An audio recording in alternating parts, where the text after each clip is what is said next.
नमस्कार। आज का हमारा टॉपिक रहेगा अंतःस्रावी तंत्र से संबंधित एमसीक्यूज। पिछली 2 क्लासों में हमने ये टॉपिक कंप्लीट कर लिया था अंतःस्रावी तंत्र, तो उससे संबंधित एमसीक्यूज जो है वो आज की क्लास में हम देख रहे हैं। तो इसमें देखिए क्वेश्चंस। पहला जो क्वेश्चन है, मनुष्य के शरीर में पाई जाने वाली कौन सी ग्रंथि वाहिनी विहीन होती है? तो इसमें ध्यान रखिए, आपको बताया था कि हमारे शरीर में 2 प्रकार की ग्रंथियां हैं। जो ग्रंथियां हैं उनको 2 भागों में बांटा गया है। एक तो होती हैं बहिस्रावी और एक ग्रंथि होती है अंतःस्रावी।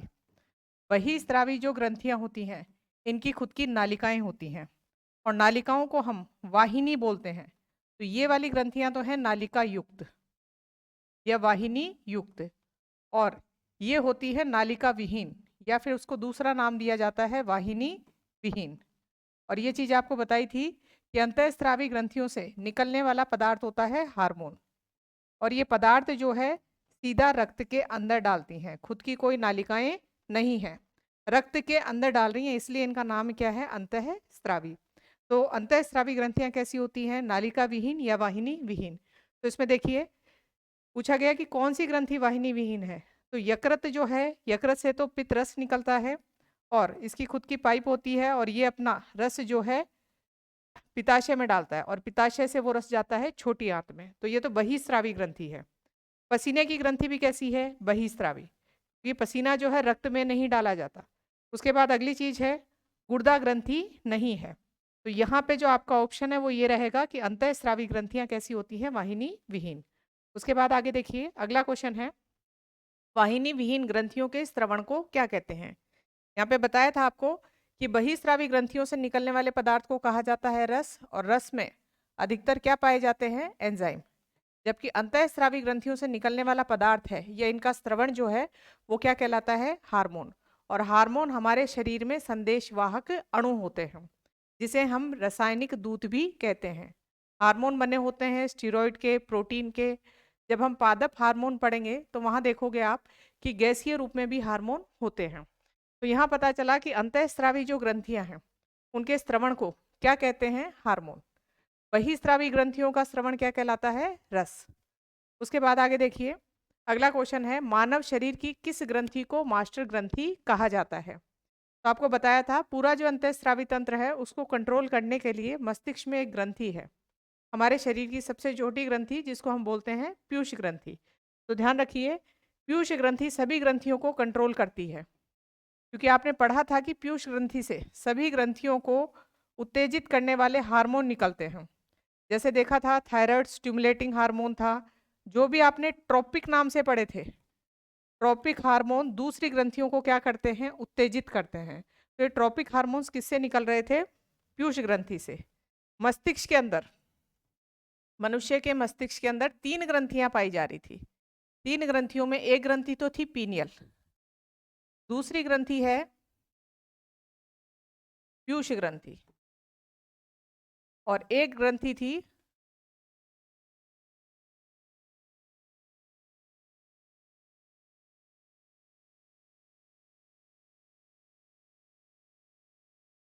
पीनियल पीयूष ग्रंथि, और एक मस्तिष्क का भाग था जिसे क्या कहते हैं? हाइपोथैलेमस। सभी ग्रंथियों को कंट्रोल कौन कर रही थी? ये ग्रंथि पीयूष ग्रंथि, इसलिए इसे क्या कहा जा रहा था? मास्टर ग्रंथि। लेकिन इसमें ध्यान रखना है, इस मास्टर ग्रंथि को भी कंट्रोल करने के लिए मस्तिष्क का एक भाग है जिसका नाम क्या है? हाइपोथैलेमस। हाइपोथैलेमस वैसे तो तंत्रिका तंत्र का भाग है, मस्तिष्क का भाग है, लेकिन ये थोड़े स्पेशल हार्मोन निकालता है, जिन्हें हम क्या बोलते हैं? Neuron hormone. और ये न्यूरॉन हार्मोन जो हैं वो किसको उत्तेजित करते हैं? पीयूष ग्रंथि को। फिर पीयूष ग्रंथि आगे जाके बाकी ग्रंथियों को क्या करती है? उत्तेजित करती है। अब यहाँ आप ध्यान रखेंगे कि पीयूष ग्रंथि का भी एक मास्टर है, इसलिए हाइपोथैलेमस को क्या कहा जाता है? Super master. अब हमारा यहाँ क्वेश्चन पूछा गया कि किस ग्रंथि को मास्टर ग्रंथि कहते हैं? तो मास्टर ग्रंथि तो है पीयूष ग्रंथि, और यदि सुपर मास्टर पूछा जाए तो सुपर मास्टर कौन होगा? हाइपोथैलेमस। उसके बाद अगला क्वेश्चन देखिए, मनुष्य के शरीर में सबसे छोटी ग्रंथि। यहाँ आपको क्वेश्चन बताया था कि वास्तव में सबसे छोटी ग्रंथि पीनियल ग्रंथि है। पीनियल ग्रंथि, जिसे तीसरी आंख कहा जाता है, और इसे और क्या कहा जाता है? जैविक घड़ी। मनुष्य की तीसरी आंख पीनियल ग्रंथि कहलाती है, इसे मनुष्य की जैविक घड़ी भी कहा जाता है, क्योंकि दैनिक चक्र में जो 24 घंटे के अंदर हमारी जो आदतें पड़ी हुई हैं, उस समय शरीर हमें रिएक्शन दे रहा है, याद दिला रहा है, वो इससे निकलने वाले हार्मोन की वजह से है, और उस हार्मोन का नाम था मेलेटोनिन। अब ये इतनी बातें आपको बताई हैं। ये जो ग्रंथि है पीनियल ग्रंथि, ये हमारे शरीर की सबसे छोटी ग्रंथि है। उसके बाद दूसरे नंबर की छोटी ग्रंथि कौन सी है? पीयूष ग्रंथि, जिसका इंग्लिश में नाम क्या है? पिट्यूटरी ग्रंथि। लेकिन क्वेश्चन में सबसे ज्यादा यही आती है, पीयूष ग्रंथि या पिट्यूटरी ग्रंथि। तो आपको ध्यान रखना है, सबसे छोटी तो ये है, दूसरे नंबर पे छोटी ये है। तो यदि क्वेश्चन आए तो ऑप्शंस ढंग से देखने हैं। अगर सबसे छोटी पूछी जाए और ऑप्शन में पीनियल ग्रंथि है तो यही टिक लगाना है, लेकिन ऑप्शन में नहीं है तो आपका आंसर कौन सा होगा?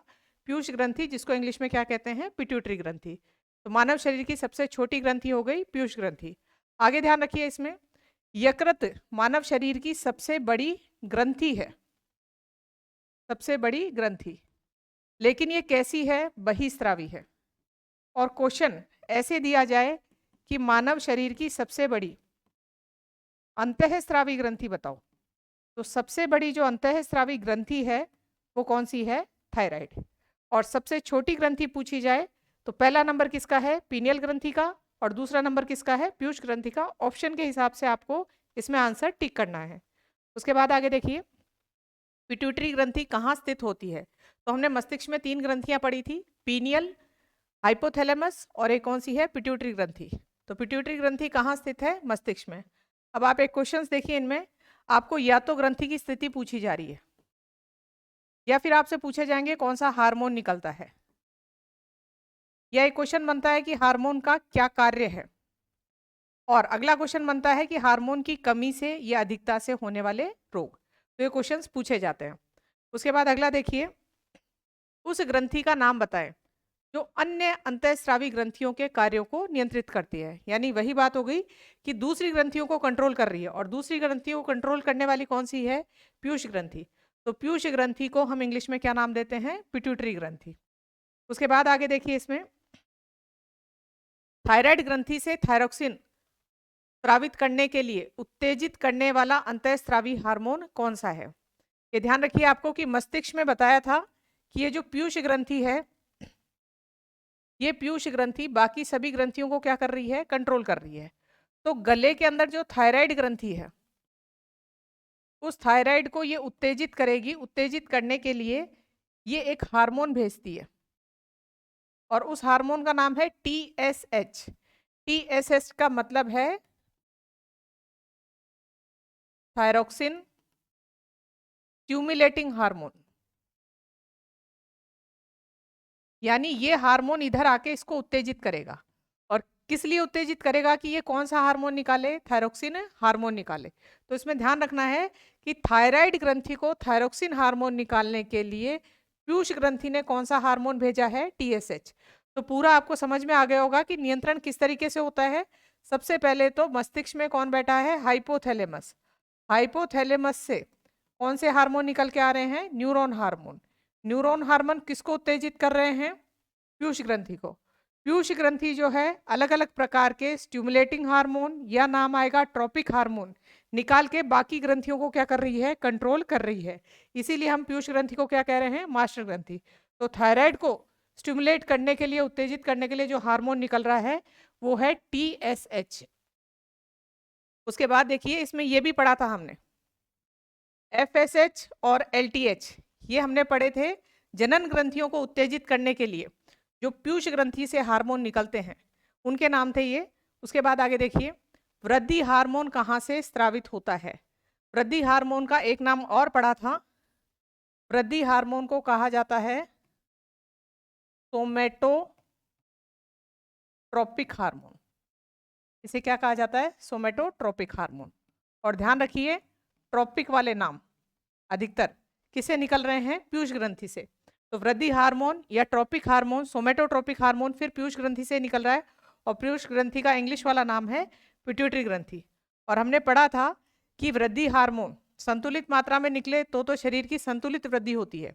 यदि वृद्धि हार्मोन ज्यादा निकल जाता है तो शरीर में क्या आ जाती है? भीमकायता। और यदि ये कम निकलता है तो इसमें आता है बौनापन। और यहाँ ध्यान रखना है भीम कायता जो है इसको एक्रोमिगली भी कहा जा रहा था। तो ये जो बीमारियां हैं ये किसकी वजह से होती है? वृद्धि हार्मोन की अधिकता या कमी की वजह से। अगला देखिए इसमें ऑक्सीटोसिन हार्मोन स्त्रावित करने वाली ग्रंथि। ये भी आपको बताया था कि पीयूष ग्रंथि से यह हार्मोन निकलता है और ये दूध स्त्रवण में सहायक होता है। इसमें एक क्वेश्चन और बताया था आपको कि ऑक्सीटोसिन हार्मोन एक तो दूध स्त्रवण में और दूसरा प्रसव पीड़ा चलाने में सहायक होता है। तो इसमें ध्यान रखिए गर्भवती महिला में यदि डिलीवरी के समय प्रसव पीड़ा नहीं चलती है तो उसे किसका इंजेक्शन लगाते हैं? ऑक्सीटोसिन का। एक क्वेश्चन और आता है इसमें गाय भैंसों के थनों में दूध उतारने के लिए किसका इंजेक्शन लगाया जाता है? तो ऑक्सीटोसिन का। लेकिन वर्तमान में ये इंजेक्शन जो है पशुओं में यूज करने के लिए क्या कर रखा है? बैन कर रखा है, क्योंकि यदि इस इंजेक्शन को हम यूज करते हैं तो पशुओं के साथ कैसा व्यवहार कर रहे हैं? क्रूर व्यवहार। तो ध्यान रखिए ऑक्सीटोसिन के दो काम हैं, एक तो प्रसव पीड़ा में सहायक और दूसरा जो है दूध स्त्रवण में सहायक है। और ये किस ग्रंथि से निकलता है? पीयूष ग्रंथि से। और आपको ये भी बताया था कि गर्भ अवस्था के समय महिलाओं में ये ग्रंथि जो है पीयूष ग्रंथि थोड़ी बड़ी हो जाती है। पीयूष ग्रंथि शरीर की सबसे छोटी ग्रंथि बता रहे थे। इसका भार जो है लगभग 0.6 ग्राम होता है। इसका आकार मटर के दाने के समान होता है और ये मस्तिष्क में स्थित होती है। उसके बाद आगे देखिए इसमें अगली है एक विशिष्ट हार्मोन को जिसकी कमी से गलगंड या गॉइटर रोग होता है संश्लेषित करने के लिए किस अंतःस्रावी, इसका इंग्लिश का नाम लिख रखा है, अंतःस्रावी को क्या बोलते हैं? एंडोक्राइन ग्रंथि को आयोडीन की आवश्यकता होती है। क्वेश्चन को बहुत लंबा बना दिया है इसमें, ध्यान रखिए। गॉइटर रोग जो है वो किस हार्मोन की कमी से होता है? थायरॉक्सिन हार्मोन की कमी से। और थायरॉक्सिन जो हार्मोन है उसके अंदर क्या पाया जाता है? आयोडीन। यानी थायरॉक्सिन हार्मोन को बनने के लिए किसकी जरूरत होती है? आयोडीन की। यदि भोजन में हम आयोडीन युक्त नमक नहीं खा रहे हैं तो आयोडीन की कमी होगी और आयोडीन की कमी होने से किसकी कमी होगी? थायरॉक्सिन की। और थायरॉक्सिन की कमी होने से जो हमारी थायराइड ग्रंथि है गले के अंदर वो फूल जाती है और इसे हम बोलते हैं, इस रोग को बोला जाता है खेंगा या गॉइटर कहा जाता है। तो इसमें ध्यान रखिए ये जो हार्मोन है ये कहाँ से निकल रहा है? थायराइड ग्रंथि से। आपको ये भी बताया गया था कि थायराइड से एक तो हार्मोन निकलता है थायरॉक्सिन, एक स्पेशल हार्मोन और निकलता है उसका नाम था कैल्सीटोनिन। थायराइड ग्रंथि से थायरॉक्सिन हार्मोन आसानी से याद हो जाएगा, लेकिन दूसरा हार्मोन जो है कौन सा है? कैल्सीटोनिन। इसका एक क्वेश्चन तो ये आता है कि थायराइड से निकलने वाला आयोडीन रहित हार्मोन बताओ।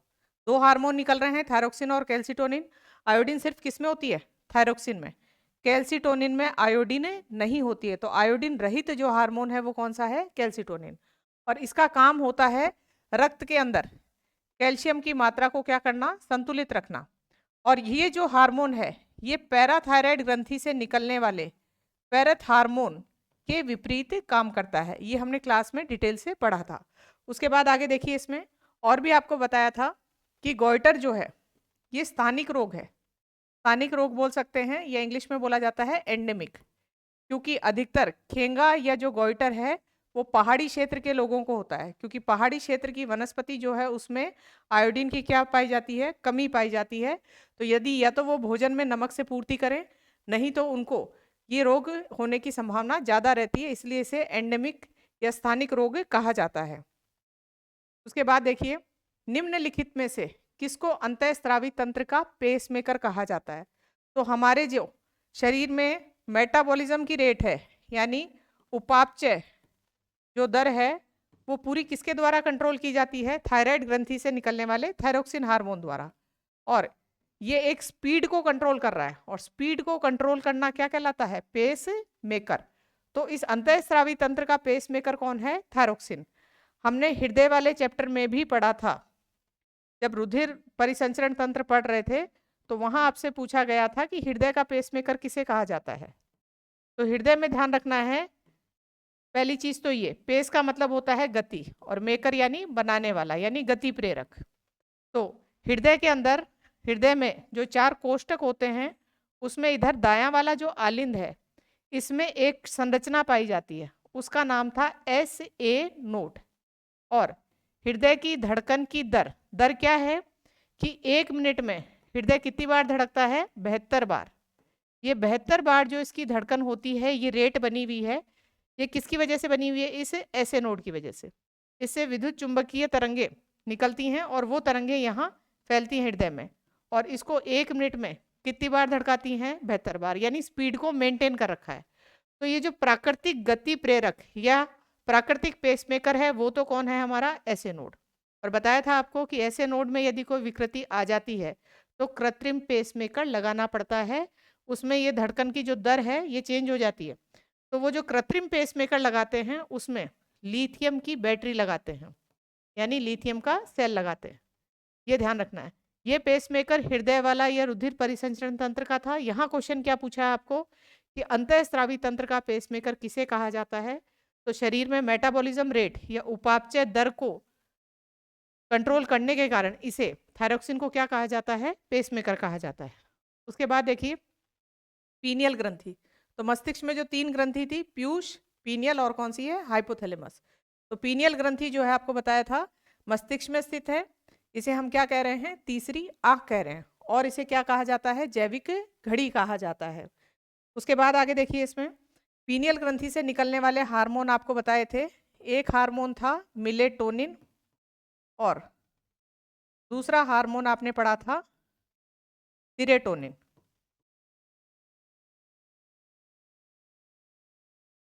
जो हैप्पीनेस वाला हार्मोन था वो कौन सा था? सीरोटोनिन। और इस मिलेटोनिन को हम क्या बोलते हैं? स्लीपिंग हार्मोन बोलते हैं। स्लीपिंग हार्मोन इसलिए क्योंकि ये हार्मोन शरीर पर कितनी प्रकाश की मात्रा पड़ रही है उसके आधार पे इसका स्रवण होता है। तो दिन और रात में इसका स्रवण जो है कम और ज्यादा होता है। तो स्लीपिंग हार्मोन किसे कहा जाता है? मिलेटोनिन को। फील गुड हार्मोन किसे कहते हैं? सीरोटोनिन को। उसके बाद आगे देखिए इसमें अगला क्वेश्चन है थायरोक्सिन बनाने हेतु थायराइड ग्रंथि के लिए निम्न में से कौन सा अनिवार्य है? तो यहाँ ध्यान रखना है, यहाँ लिख रखा है NaCl। तो साधारण नमक NaCl होता है, लेकिन इसी नमक में किसकी मात्रा मिला दी जाए? आयोडीन की। तो ये आयोडीन थायरोक्सिन बनने में सहायक होता है। तो हमें थायरोक्सिन बनाने के लिए किसकी जरूरत होती है? नमक की नहीं, नमक में जो आयोडीन है उसकी जरूरत होती है। तो ये क्वेश्चन, ऐसे क्वेश्चन कई बार जल्दबाजी में गलत हो जाते हैं। दिमाग में ऐसा रहता है कि नमक से उसकी पूर्ति होगी, नमक से नहीं। नमक में क्या मिला हुआ होना चाहिए? आयोडीन। एक इसमें और ध्यान रखिए, एक क्वेश्चन और आता है कि आयोडीन युक्त नमक का पैकेट है, आयोडीन युक्त नमक का पैकेट, उस पैकेट में यदि कोई व्यक्ति पढ़ा लिखा है तो वो उसको पढ़ सकता है कि इसमें नमक के पैकेट में आयोडीन है या नहीं है। लेकिन मान लीजिए यदि अनपढ़ व्यक्ति है और उसे पता करना है आयोडीन है या नहीं, तो उसके लिए क्या कर रखा है? नमक के पैकेट पे इस तरीके से हंसता हुआ सूरज बना हुआ होता है, और उस हंसते हुए सूरज से यही पहचान है कि उस पैकेट के अंदर क्या है? आयोडीन। ये क्वेश्चन आया हुआ है कि आयोडीन युक्त नमक के पैकेट पर क्या सिंबल बना होता है जिससे पता चलता है उसमें आयोडीन है? तो हंसता हुआ सूरज। उसके बाद आगे देखिए इसमें शरीर में सबसे बड़ी अंतःस्रावी ग्रंथि कौन सी है? तो आपको अभी बताया था, अगर सबसे बड़ी ग्रंथि पूछ ली जाए, खाली क्वेश्चन इतना दिया जाए कि सबसे बड़ी ग्रंथि बताओ, तब तो आंसर कौन होगा? यकृत। लेकिन क्वेश्चन को चेंज किया गया है, सबसे बड़ी ग्रंथि तो होनी चाहिए, कैसी होनी चाहिए? अंतःस्रावी होनी चाहिए। तो अंतःस्रावी जो है वो कौन है? थायराइड। क्योंकि यकृत कैसी है? बहिस्रावी ग्रंथि है, और बहिस्रावी ग्रंथियों से हार्मोन नहीं निकलते, इनसे रस निकलते हैं। और हमें पता है यकृत से कौन सा रस निकलता है? पित्त रस निकलता है। अब एक क्वेश्चन का आंसर आप ये दीजिए कि इस पित्त रस में एंजाइम जो हैं वो हैं या नहीं है। उसके बाद आगे देखिए इसमें निम्नलिखित में से कौन सी ग्रंथि अश्रु स्त्रावित करती है? तो आंसू निकालने वाली जो ग्रंथि है उसे हम बोलते हैं लैक्रिमल ग्रंथि। और फिर ध्यान रखिए, इस ग्रंथि से हार्मोन नहीं निकल रहे हैं, एक रस निकल रहा है, और ये ब्लड के अंदर नहीं डाला जा रहा है, इसलिए कौन सी ग्रंथि है? बहिस्रावी ग्रंथि है। तो बहिस्रावी ग्रंथि। और दूसरा ध्यान रखना है इसमें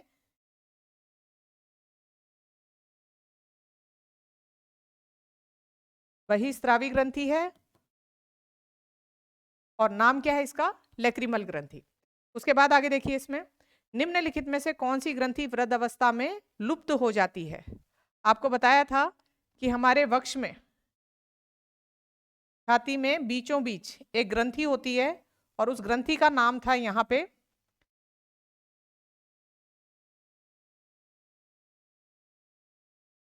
इस ग्रंथि का नाम था थाइमस। और ये थाइमस ग्रंथि जो है हार्मोन निकालती है थाइमोसिन। थाइमोसिन हार्मोन हमारी लिम्फोसाइट कोशिका बनाने में सहायक होता है। और लिम्फोसाइट कोशिकाएं हमें क्या बना के देती हैं? एंटीबॉडीज। और एंटीबॉडीज किससे लड़ाई करती हैं? एंटीजन से। ये पूरा मैप है। ग्रंथि कौन सी है? थाइमस ग्रंथि। वक्ष में बीचों बीच है, हृदय के समीप। हार्मोन कौन सा निकल रहा है? Thymosin hormone. और ये कौन सी कोशिकाएं बनाने में सहायक है? लिम्फोसाइट कोशिका बनाने में सहायक है। और लिम्फोसाइट कोशिकाएं एंटीबॉडीज बना के देती हैं। एंटीबॉडीज किससे लड़ाई करते हैं? एंटीजन से। और एंटीजन्स क्या थे? एंटीजन्स शरीर के बाहर के जनी सूक्ष्म जीव थे जो हमें रोग फैलाते हैं। और उन रोग फैलाने वाले जनी से कौन लड़ रहा है? एंटीबॉडीज। तो इसमें आपको बताया था कि छोटी मोटी सर्दी जुकाम लग रही है और अपने आप ठीक हो रही है, इसका मतलब सूक्ष्म जीवों ने प्रवेश तो किया है, संक्रमण हुआ है शरीर में, लेकिन आपके शरीर ने एंटीबॉडीज बना के उन एंटीजेंस को क्या कर दिया है? खत्म कर दिया है। तो ये ऐसा तंत्र हमारा जो खुद ही बीमारियों से शरीर को बचा रहा है, इस तंत्र को हम बोलते हैं प्रतिरक्षी तंत्र। इंग्लिश में बोला जाता है इम्यून सिस्टम। तो इस इम्यून सिस्टम का राजा कौन है? थाइमस ग्रंथि है। अब इसमें ध्यान रखना है, जैसे जैसे उम्र बढ़ती जाती है इस थाइमस ग्रंथि की साइज छोटी होती जाती है और वृद्ध अवस्था में ये ग्रंथि लुप्त हो जाती है। तभी आप देखना बूढ़े व्यक्ति जो हैं उनको यदि इन्फेक्शन या संक्रमण हो जाता है तो उनकी बॉडी अपने आप उस इन्फेक्शन को नहीं रोक पाती। और यदि खुद बॉडी उस एंटीजेंस को नहीं खत्म कर पाती है तो इन एंटीजेंस को खत्म करने के लिए बाहर से दवाइयाँ दी जाती हैं और इन दवाइयों को बोलते हैं एंटीबायोटिक्स। हिंदी नाम सुन लीजिए सबके। एंटीजन को बोलते हैं प्रतिजनी और ये है प्रतिरक्षी। तो प्रतिजनी बाहर से प्रवेश करेंगे और प्रतिरक्षी हमारे शरीर बनाएगा प्रतिजनी को खत्म करने के लिए। तो प्रतिरक्षी शरीर ने बनाए और यदि प्रतिरक्षी नहीं खत्म कर पाए तो बाहर से जो दवाइयां ले रहे हो उन्हें बोलते हैं प्रतिजैविकी या एंटीबायोटिक्स। तो यहाँ पूछा गया है कि निम्नलिखित में से कौन सी ग्रंथि वृद्ध अवस्था में लुप्त हो जाती है? तो कौन सी ग्रंथि होती है? थाइमस ग्रंथि। उसके बाद अगला क्वेश्चन देखिए, मादा जनन हार्मोन। तो मादा जो जनन ग्रंथि थी वो हमने देखी थी, उसका नाम था अंडाशय। और अंडाशय से 3 हार्मोन निकल रहे हैं। एस्ट्रोजन भी निकल रहा था, प्रोजेस्टेरॉन भी निकल रहा था और कौन सा निकलता है? रिलैक्सिन भी निकलता है। तो मादा जनन हार्मोन यदि देखा जाए तो ये तीनों ही हैं, उपरोक्त सभी। पुरुषों में जो जनन ग्रंथि थी उसका नाम था वृषण और उससे निकलने वाला हार्मोन था टेस्टोस्टेरोन। उसके बाद आगे देखिए, नर लैंगिक हार्मोन कौन सा है? तो नर लैंगिक हार्मोन जो है कौन सा है? टेस्टोस्टेरोन। और ये किस ग्रंथि से निकलता है? वृषण ग्रंथि से। उसके बाद अगला क्वेश्चन देखिए आप, निम्नलिखित में से कौन सा एक स्त्रीलिंग हार्मोन है? तो स्त्रीलिंग हार्मोन, इंसुलिन तो देखिए ब्लड शुगर को कंट्रोल करता है। ऑक्सिन हार्मोन जो है, यहाँ नहीं, हम जब पादप हार्मोन पढ़ेंगे तब देखेंगे ऑक्सिन हार्मोन। उसके बाद एंड्रोजन, नर जनन हार्मोन है उनको क्या कहा जाता है? एंड्रोजन। और स्त्रीलिंग वाला जो हार्मोन है उसे क्या कहा जाता है? एस्ट्रोजन। तो इसमें उत्तर आपका कौन सा आएगा? एस्ट्रोजन। और ये हार्मोन किससे निकलेगा? ओवरी या अंडाशय से। उसके बाद अगला क्वेश्चन देखिए, कौन सा हार्मोन लड़ो उड़ो हार्मोन कहलाता है? इसमें आपको बताया था हमारे शरीर में जो वृक्क है, वृक्क यानी किडनी, किडनी के ऊपर ग्रंथियां होती हैं और उन ग्रंथियों के नाम है अधिवृक्क ग्रंथि। अधिवृक्क ग्रंथि कितनी है? 2 हैं और स्थिति कहाँ है? वृक्क के ऊपर। इन्हीं अधिवृक्क ग्रंथि को हम इंग्लिश में बोलते हैं एड्रिनल ग्रंथि। एड्रिनल ग्रंथि से एक हार्मोन निकलता है एड्रिनालिन। वो हार्मोन संकटकालीन परिस्थितियों में निकलता है। संकटकालीन परिस्थितियां कौन सी होती हैं? क्रोध के समय, भय के समय, ऐसी परिस्थितियां हम क्या कहलाते हैं? संकटकालीन। और आपको क्लास में उदाहरण भी दिया था कि अचानक से सांप को देखना, फिर उसके बाद जो शरीर में जितनी भी प्रतिक्रियाएं हो रही हैं, जो रिएक्शन आप दे रहे हैं, वो सब किस हार्मोन की वजह से होता है? एड्रिनालिन हार्मोन की वजह से। और इसीलिए इस एड्रिनालिन हार्मोन को संकटकालीन हार्मोन या लड़ो उड़ो हार्मोन कहा जाता है। आपको उस उदाहरण से इस तरीके से बताया था कि यदि आप सांप को देखते हैं तो पहला काम ये होता है कि आप उसको देख के डर रहे हैं। डरने का इंग्लिश में नाम हो गया फियर। दूसरा काम है, यदि आप में क्षमता है और आपके पास कोई लाठी वगैरह है तो आप उसे मारने की कोशिश करेंगे। तो दूसरा काम हो गया फाइट। तीसरा काम है, यदि आपके पास कोई हथियार नहीं है और सांप से आपको डर लग रहा है तो आप वहां से भागने की कोशिश करेंगे। तो क्या हो गया? फ्लाइट। यानी 3 F हो गए, फियर, फाइट और फ्लाइट। इसलिए इस हार्मोन को एक स्पेशल नाम और दिया जाता है, इसे कहते हैं 3F हार्मोन। और इसमें यह भी बताया था आपको कि एग्जाम टाइम में पेपर को शुरू में खोलना और शुरू में ही 4-5 प्रश्न नहीं आना, और अचानक जो घबराते हो उस समय हमारे शरीर में कौन सा हार्मोन निकलता है? एड्रेनालिन हार्मोन निकलता है। और यही कंडीशन होती है आपके साथ। सबसे पहला आपने क्वेश्चन देखे और डर लगा आपको कि तैयारी इतनी की थी और शुरू के 4-5 प्रश्न आ चुके हैं, अभी तक कुछ भी नहीं आ रहा है। दूसरी चीज, आप क्या कोशिश करते हो? फाइट करने की, कि ठीक है अगला क्वेश्चन देखते हैं कुछ आएगा कि नहीं आएगा। और मान लीजिए लगातार 100 क्वेश्चन है, 100 ही नहीं आ रहे हैं, आप क्या करेंगे? वहां से भागने की कोशिश करेंगे, क्योंकि आपको पता है कि पेपर हाथ से निकल चुका है, सिलेक्शन नहीं होगा। तो ये कौन सा हार्मोन निकला है? Adrenaline hormone. ये आपको कंडीशंस बताई हैं, तो इसमें ध्यान रखिए। आगे, मानव शरीर में निम्नलिखित में से कौन सी ग्रंथि अंतःस्रावी और बहिःस्रावी दोनों प्रकार का काम करती है? दोनों तरीके से काम करने वाली ग्रंथि को हम बोलते हैं मिश्रित ग्रंथि। और मिश्रित ग्रंथि जो है उसके उदाहरण, आपको 2 उदाहरण बताए थे। एक उदाहरण तो था अग्नाशय, और अग्नाशय जो है, एक उदाहरण तो था अग्नाशय, और दूसरा उदाहरण आपको बताया था जनन ग्रंथियां। जनन ग्रंथियां जो हैं वो भी कैसी हैं? मिश्रित ग्रंथि हैं। लेकिन ये वाली ज्यादा फेमस है। अग्नाशय, इंग्लिश में इसे कहा जाता है पेनक्रियास, क्योंकि इसके 2 भाग हैं। एक भाग तो है बहिःस्रावी और दूसरा भाग है अंतःस्रावी। इसका बहिःस्रावी भाग रस निकालता है, जिसे हमने पाचन तंत्र वाले टॉपिक में पढ़ा था, और उस रस का नाम था पूर्ण पाचक रस। ये वाला हिस्सा पाचन तंत्र का टॉपिक था। और जो इसका अंतःस्रावी भाग है, अंतःस्रावी भाग को स्पेशल नाम दिया जा रहा था, इसका नाम था लैंगरहैंस की दीपिका। और लैंगरहैंस की दीपिका के अंदर 3 प्रकार की कोशिकाएं पाई जा रही थी। एक कोशिका थी अल्फा, एक थी बीटा और एक थी गामा। अल्फा कोशिका से हार्मोन निकल रहा था ग्लूकागोन, बीटा कोशिका से हार्मोन निकल रहा था इंसुलिन, और गामा कोशिका से हार्मोन निकल रहा था सोमेटोस्टोनिन। अब इसमें ध्यान रखिए, अग्नाशय कैसी ग्रंथि हो गई? मिश्रित, क्योंकि रस भी निकाल रही है और क्या निकाल रही है? हार्मोन भी निकाल रही है। और इसमें आगे देखिए तो इसका उत्तर आपका कौन सा हो गया? अग्नाशय। इंसुलिन और ग्लूकागोन के बारे में हमने क्लास में पढ़ा था, ये दोनों एक दूसरे के विपरीत काम करते हैं। और रक्त में जो है और यकृत में, इन दोनों में जो शर्करा है उसका संतुलन बनाए रखते हैं। उसके बाद आगे देखिए, अगला क्वेश्चन है इंसुलिन क्या है? इंसुलिन एक प्रकार का क्या है? हार्मोन है। और इस हार्मोन का काम क्या होता है? हमारे रक्त में जो एक्स्ट्रा ग्लूकोज है उस ग्लूकोज को किस में बदलेगा? ग्लाइकोजन में। और ग्लाइकोजन में बदल के कहाँ जमा कराता है? यकृत में। ये काम किसका होता है? इंसुलिन का। इंसुलिन रक्त से ग्लूकोज हटा के कहाँ जमा करा रहा है? यकृत में। इसको पूरा आपको इस तरीके से बताया गया था कि भोजन में हम जो भी मीठे पदार्थ या अनाज खा रहे हैं, आप क्या खा रहे हो? कार्बोहाइड्रेट। कार्बोहाइड्रेट पचने के बाद किस में बदलता है? ग्लूकोज में। और पचा हुआ भोजन जो है छोटी आंत से कौन अवशोषित करके ले आता है? रक्त। और रक्त लाके सभी कोशिकाओं को पकड़ाता है, और सभी कोशिकाएं जो हैं इस ग्लूकोज को काम लेती हैं। ग्लूकोज का क्या करती हैं? ऑक्सीकरण करती हैं। ऑक्सीकरण करने से यह अभिक्रिया होती है और लास्ट में क्या प्राप्त होती है? ऊर्जा। एटीपी के रूप में हमारे शरीर में ऊर्जा प्राप्त हुई, किससे? कार्बोहाइड्रेट से। तो कार्बोहाइड्रेट पाचन के बाद ग्लूकोज बना, और ग्लूकोज कहाँ पहुंचा? रक्त में। जितना चाहिए था वो कोशिकाओं के पास पहुंच गया। लेकिन यहाँ ध्यान रखना है, जो ग्लूकोज एक्स्ट्रा पड़ा है, आपने मान लीजिए खाना तो खा लिया लेकिन दिन भर कोई काम नहीं किया है, तो आपके शरीर ने इतनी ऊर्जा काम नहीं ली है, ग्लूकोज काम नहीं आया है, वो ग्लूकोज रक्त में एक्स्ट्रा पड़ा है। तो उस एक्स्ट्रा ग्लूकोज का क्या होता है?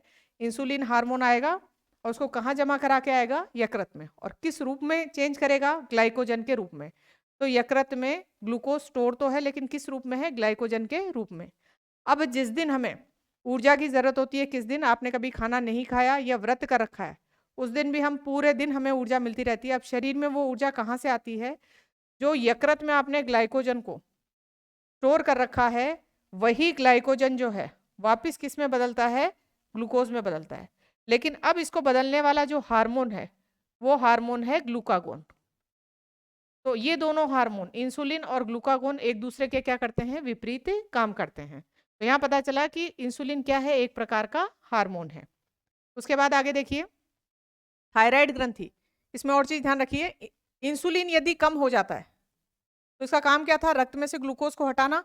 इंसुलिन यदि कम हो जाता है तो रक्त में ग्लूकोज की मात्रा बढ़ती रहती है, और रक्त को इंग्लिश में हम बोलते हैं ब्लड, और ग्लूकोज है शर्करा, यानी ब्लड शुगर बढ़ रहा है, और इसी बीमारी को कहा जाता है कि शुगर की बीमारी हो गई है, या हिंदी में एक नाम दिया जाता है मधुमेह, या बिल्कुल साइंटिफिक नेम जो है वो इसका है डायबिटीज मेलाइटस। यानी डायबिटीज रोग जो है वो इंसुलिन के कम होने की वजह से होता है।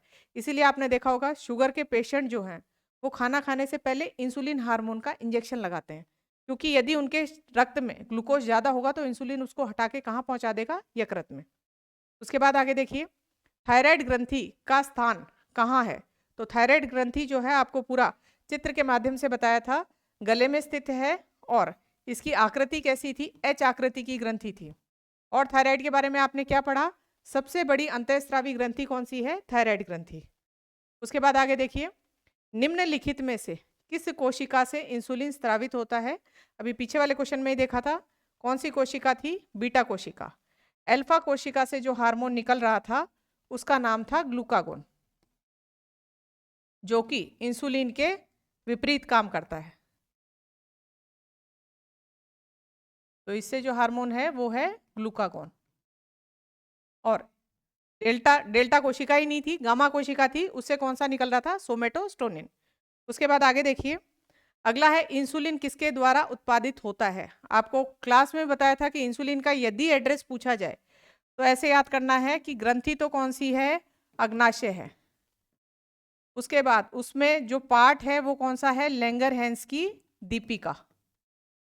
और लैंगरहैंस की दीपिका की भी कौन सी वाली कोशिका, बीटा कोशिका। तो पूछा जा सकता है इंसुलिन कहाँ से निकल रहा है, ऑप्शन में आपको बीटा कोशिका मिल सकता है, लैंगरहैंस की दीपिका मिल सकता है, या फिर क्या मिल सकता है, अग्नाशय। तो इंसुलिन किसके द्वारा उत्पादित होता है, तो अग्नाशय द्वारा। अब अग्नाशय का इंग्लिश नाम दे दिया, क्या दिया गया है, पेनक्रियास। तो इसका उत्तर आएगा आपका पेनक्रियास। उसके बाद आगे देखिए इसमें निम्नलिखित में से कौन सा हार्मोन अग्नाशय के लैंगरहैंस के आइलेट, दीपिकाएं जो हैं उनको इंग्लिश में आइलेट कहा जाता है, कि बीटा सेल्स के द्वारा स्रावित होता है। पूरा ही एड्रेस दे दिया है, तो इनसे कौन सा निकलता है, इंसुलिन निकलता है। तो ये आपके अंतःस्रावी तंत्र से संबंधित एमसीक्यूज हो गए हैं। अब अगला जो टॉपिक है वो हम कंकाल तंत्र लेंगे। धन्यवाद।